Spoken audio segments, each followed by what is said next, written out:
Welcome to my Halloween pit of terror. At my front door, this may look like an ordinary deck with hands coming out of it. But on Halloween night, when creatures start to roam my neighborhood, things change.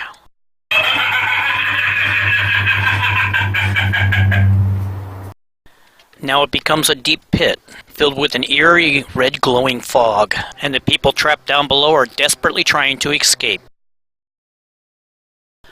Before you can see the pit, you have to take a perilous trip across my driveway. You'll face giant dragons, haunted castles, hungry panthers, as well as large spiders. Go past the robotic life-size dog and enter the graveyard. You have the Grim Reaper skulking around inside the graveyard. That looks like a pumpkin eating a child. Is that a giant rat with a severed arm handcuffed to him?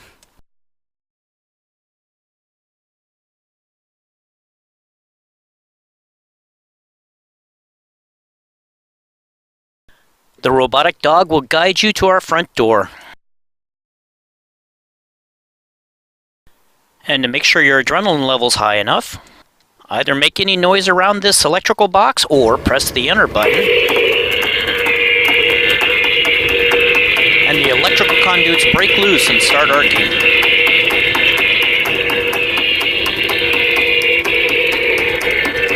Walk past Kabunga, the tree monster.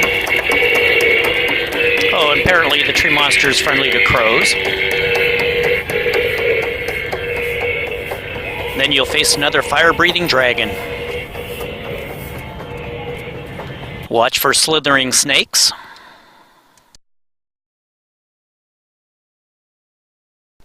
And you're almost to the pit. Even the robotic dog is wary of the pit.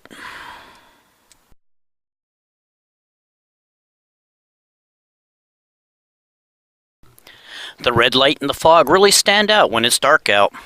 And of course, the pit will be guarded by Creepy Dude.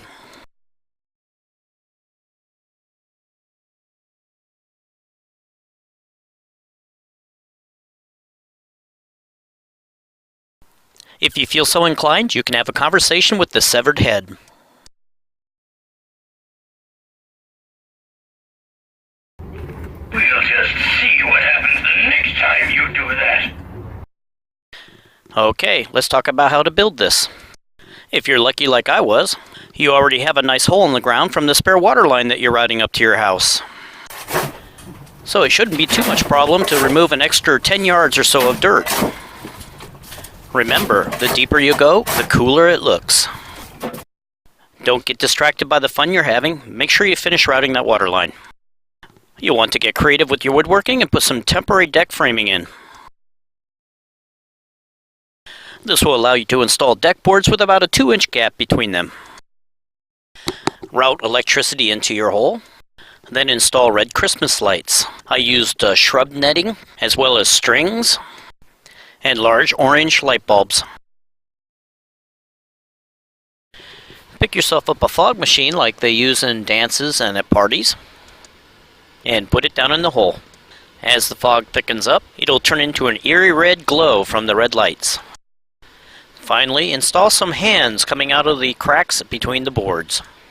Now sit back and wait for the trick-or-treaters. Let's cover some bonus material. Other Halloween decorating ideas. Some of the decorations you'll hang on your house are quite large. This castle is 3/4 of a sheet of plywood. How do you safely get that all the way up onto your house? The way I do it is I boxed in my eaves, then installed this trapdoor. Open the trapdoor and you'll find a series of ropes. These ropes travel along pulleys inside the boxed-in eave, then come out at strategic points. There's a weight hanging on the rope, so I simply give the rope some slack. The weight pulls it down to the ground. I hook up my decoration, then I pull it up into position. Another thing you can do is install some eye hooks. Place them both on the bottom of the house and on the top. Now run fishing line between these eye hooks.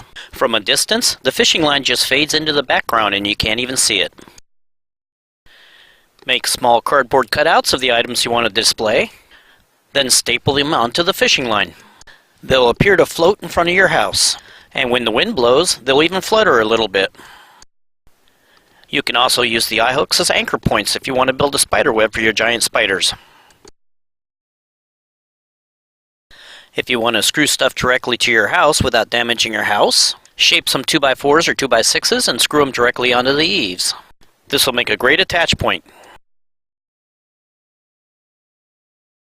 You can make three-dimensional plywood cutouts, freestanding decorations, even flying decorations.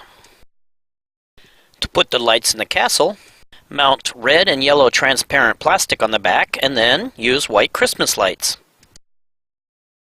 I don't recommend using real children in your carnivorous pumpkins. Go to the thrift store, buy some clothing, and use newspaper for legs. Well, that's about it for now. I hope you have as much fun with your Halloween decorations as we seem to have with ours. Thanks for watching.